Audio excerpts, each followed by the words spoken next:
In the ancient world, kings sat on thrones surrounded by swords and gold. For them, power was everything.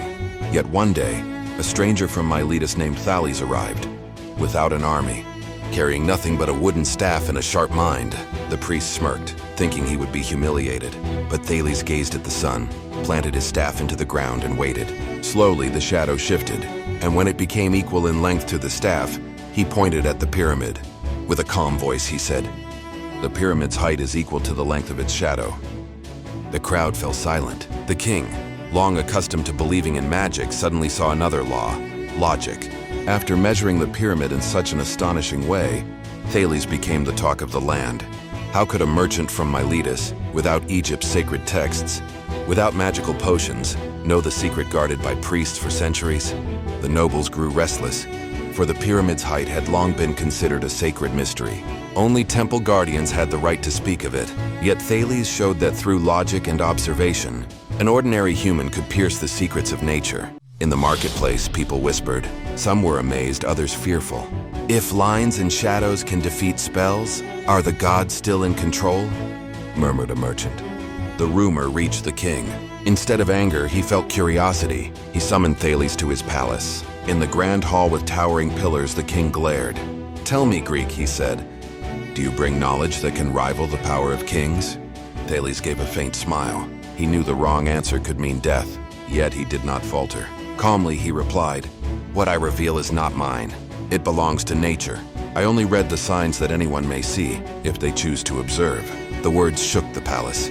The king fell silent, and for the first time, he questioned the foundation of his own power. The next day, the city buzzed with unrest. Royal soldiers marched the streets not for war, but to restrain the people's curiosity. Everyone wanted to see the foreigner from Miletus who dared challenge Egypt's traditions. Thales walked slowly through the crowd. He was no nobleman, wore no gold, his sandals dusty from travel, yet his gaze was steady, as if he carried something heavier than a sword. The belief that human thought could reach the heavens. In the great hall, the king spoke again. "Tell me," he thundered, "if lines and shadows can measure a pyramid, can you also read the sky? Can your mind surpass the sun and the stars?" Thales looked upward, at the ceiling painted with golden stars. Calmly, he said, "The heavens are an open book, my lord. The stars are not mere decorations, they are guides. From them, men can know the seasons, the time, even the fate of ships at sea." The merchants nodded, for they knew storms and winds could betray them, but the stars never lied. The king fell silent, realizing that his throne now faced something invisible yet undeniable: logic, which no sword or gold could break. That day, the king tested further. He ordered soldiers to bring the map of his kingdom, drawn on stretched animal hide. "If lines can truly conquer mystery," the king said, "show me how to set boundaries without war." The nobles laughed, certain it was impossible. But Thales smiled. He took a rope, fixed his staff at one point, and drew a perfect circle. "Behold," he said, "with the circle, we know who lies within and who lies without. With lines, we know boundaries with justice, without swords." The people applauded, while the nobles exchanged uneasy glances. That simple knowledge suddenly felt stronger than 1,000 armies. The king began to realize that disputes could be settled with clarity, not violence. Night fell. Torches lit the palace. The king summoned Thales once more. "You have astonished me with shadows and circles. Now prove to me, can lines pierce the darkness of night?" Thales nodded. He pointed at the moon reflecting light. "The shadow does not vanish, my lord. It only changes length with light, and from that change we can measure time." He planted his staff again, waited, and showed how the shadow crept along the stone floor. "Time moves, and this line is a clock that never lies."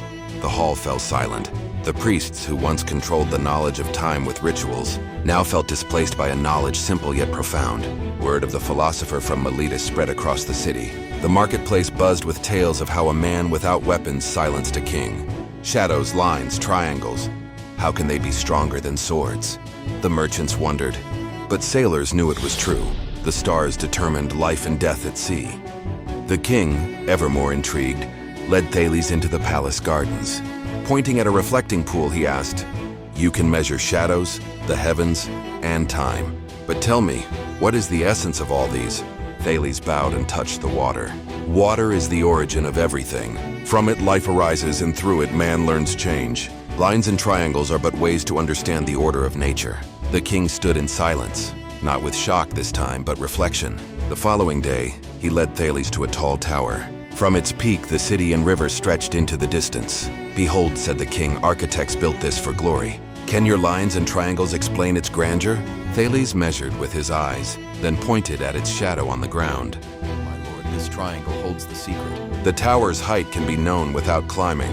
The shadow is its mirror and the line is the key." The soldiers gasped as Thales sketched simple calculations on the dirt. Numbers, though strange to them, felt like a magic truer than spells. The king looked from tower to Thales, realizing power rested not only on stone but on knowledge. At the royal feast, the long table brimmed with food. The king sat at one end, Thales summoned beside him. "You have measured lifeless things with lines and triangles," the king said. "But can your knowledge help men live better?" Thales smiled, taking a round loaf of bread. He sliced it with a straight line. With a simple line, each person receives a fair share. That is the power of knowledge, justice. It favors none, obeys no desire. The hall grew silent. Even the hardened soldiers gazed with awe. The king clutched his golden cup, sensing that true strength lay not in armies but in fairness. On the final night, the king led Thales to the palace balcony. The desert wind blew, stars glittered above. "Thales," the king said, "I possess all, gold, armies, palaces. Yet why are you so certain that lines and triangles can rival all this?" Thales looked at the stars and answered calmly, "Because the sword rules only the body, knowledge rules time. A sword may dull, but lines and triangles remain eternal. As long as the sun and stars endure." The king gazed at the heavens. For the first time, he felt his golden throne was but a grain of sand within the vastness of knowledge. At dawn, the royal gong sounded. The people gathered in the square, awaiting the king's word. He stood on the balcony and proclaimed, "Today I have seen a power no sword can defeat, knowledge. This man, Thales of Miletus, has shown that lines and triangles can humble the pride of thrones." The crowd roared. Thales bowed low, not as one seeking a crown, but as proof that thought can cut deeper than any blade. From that moment, knowledge lit the torch of civilization, one that would burn far beyond the lifetimes of kings.